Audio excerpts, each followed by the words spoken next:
Vote bank രാഷ്ട്രീയത്തിലൂടെ ഇവിടെ തകർന്നടിഞ്ഞത് പിന്നോക്കക്കാരന്റെ സ്വപ്നങ്ങളാണെന്നും പിന്നോക്കക്കാരൻ വെറും വോട്ടുകുത്തികളായി മാറിയെന്നും വോട്ട് ചോദിച്ചെത്തുമ്പോൾ ചേച്ചി പെങ്ങളെ അളിയ കണ്ണേ കഷണ്ടി എന്നൊക്കെ വിളിച്ച് പോകുന്നവർ പിന്നീട് കണ്ടാൽ ആലുവ മണപ്പുറത്ത് കണ്ട ഭാവം പോലും കാണിക്കില്ലെന്നും മറ്റുള്ളവർ സംഘടിച്ച് വോട്ട് ബാങ്കായി അവരുടെ അധികാരങ്ങൾ നേടിയെടുക്കുമ്പോൾ നമ്മൾക്ക് എന്തുകൊണ്ട് സാധിക്കുന്നില്ല എന്നും കാരണം നമ്മൾ തന്നെയാണെന്നും വെള്ളാപ്പള്ളി നടേശൻ.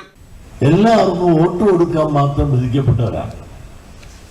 വോട്ട് കുത്തി എന്താണത്? ഓട്ടോ പിടിക്കാൻ നേരത്തെ എല്ലാം വന്ന് ചേച്ചി പെങ്ങളെ അളിയ വന്യ കരണെ കട്ടണ്ടി എന്നൊക്കെ പറഞ്ഞെല്ലാം വരും. അതും മേടിച്ച് വോട്ടും മേടിച്ചുകൊണ്ട് പോയാൽ നമ്മൾ ആരും ആലുവ മണത്തോളം വെച്ച് കണ്ടതായി ഭാവിക്കാറില്ല, ഒന്നും തരാറില്ല, കിട്ടാറില്ല. കാരണം നമ്മൾ തന്നെയല്ലേ, നമ്മുടെ തന്നെയാണ് കുറ്റം.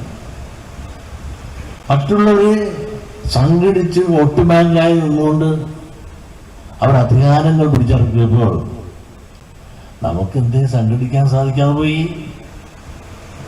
നമുക്കും സംഘടിച്ച് വോട്ട് ബാങ്കായി നിന്നിരുന്നുവെങ്കിൽ നമുക്കും ഇതെല്ലാം നേടാൻ സാധിച്ചേനെ. മലപ്പുറം നിലമ്പൂർ ചുങ്കത്തറയിൽ SNDP യൂണിയന്റെ വേദിയിൽ പ്രസംഗിക്കുകയായിരുന്നു Vellappally. Malayalam television, Malappuram. Theyyampattil jewellery, trendy and customise collection, best in budget. Theyyampattil പോലൊരു ഓപ്ഷൻ വേറെ ഇല്ല. ഹലോ, ആ കൺഫ്യൂഷൻ അങ്ങ് തീർന്നില്ലേ? പണി കിടക്കട്ടെ. Jewelry that tells your story. തെയ്യമ്പാട്ടിൽ jewellery.